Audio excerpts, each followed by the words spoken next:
I'm not your owner, yaar. Leave me alone. ওরা কিন্তু কোনো পক্ষেই গরিব না, হ্যাঁ, বাট ওরা গরিবের মতো থাকলেও ওরা কিন্তু বড় লোক। হ্যালো গাইস, আজকে চলে আসছি আমি শুকরের বিদাতে। রাঙামাটির মানুষরা কোনো পক্ষ দিয়েই গরিব না, এদের কাছে লাখ টাকা আছে। লাখ টাকাটা বাসায় নেই, লাখ টাকাটা আছে এখানে। একটা শুকর সেল করলে মিনিমাম 40 থেকে 50,000 টাকা আর্ন হয়। সো বেসিক্যালি মানুষের টাকাগুলো এখানে রাখছে। তো আমি কম বেশি সবাই জানে এই প্লেসের ব্যাপারে, তো আমি আজকে এক্সপ্লোর করবো এই প্লেসটা। যাওয়া যাক। এই জায়গাটা প্রায় অনেক এরিয়া বিস্তৃত, বাট এখানে কোনো মানুষ থাকে না, এখানে শুধু থাকে শুকর।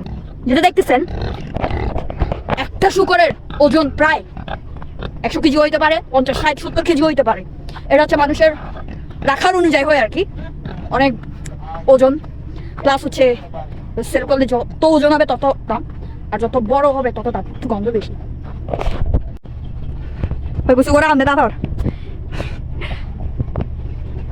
তিনি মূলত এখন লাখ টাকার মালিক। এনার কাছে শুকর আছে প্রায় বড় দুইটা, 1 2 3 4 5 6 7 7টা শুকর আছে। মানে 1.5 লাখ টাকার মালিক, 1.5 লাখ টাকার মালিক দাদা। এখানে এই ছোট ছোট ঘরগুলো শুকরের জন্য বানানো হয়েছে। বেসিক্যালি এগুলো হচ্ছে শুকরের ঘর, যেখানে শুকরগুলো পালা হয়। এই I'm not your owner, yaar. Leave me alone. এরা আমাকে মনে করছে আমি মালিক, এদেরকে খাদ্য দিতে আসতে মনে করছে, দ্যাটস ওয়াই ওরা হচ্ছে আমার পিছু ছাড়তেছে না। বাট আমি তোমাদের ওনার না। এই যে এগুলো সেল করলে প্রায় লাখ টাকা, ট্রাস্ট মি। এগুলো এখানে যতগুলো শুকর আছে সবগুলো মিলাই যদি সেল করে কোটি টাকা আসবে এইরকম। দেখতে পাচ্ছেন এখানে শুকরের গড়গুলো, এগুলো হচ্ছে পানি যখন বাড়ে, এই যে পানি, এটা পুরো দুবাই, এটা ফুল দুবাই। এই পানিগুলো আমি আপনাদেরকে যদি দেখাই, পানিগুলো এইটুকু পর্যন্ত যায়, এই যে এইটুকু উপরে উঠে। শুকরগুলো যখন পানি থাকবে না তখন নিচে থাকে, আর যখন পানি বাড়ে শুকরগুলোকে উপরে তোলা হয়, এই যে উপরে। এই যে শুকরের পুরা ঘর। এরকম কোনো পক্ষে গরিব না, এটাকে দেখতে এরকম লাগলো এরকম লাখ টাকার ওনার, আর এটা বোঝা যায় না। যে শুকরের ডেরা,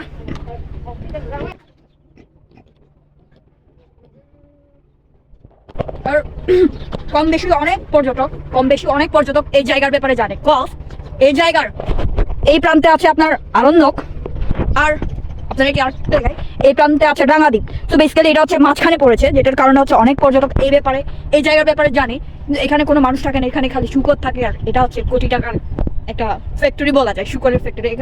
এটা মূলত মৈত্রীনগরের সব এলাকাবাসী মিলে এখানে শুকরগুলো পালন করে এখানে সবাই মিলে। কারণ আমাদের এলাকায় হচ্ছে জায়গা না হওয়ার কারণে এখানে সবাই এনে যেগুলো পালন করে আর কি একসঙ্গে।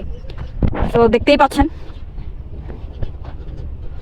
ভিডিওতে যেটা দেখালাম, রাঙামাটির মানুষরা কোনো পক্ষেই গরিব না।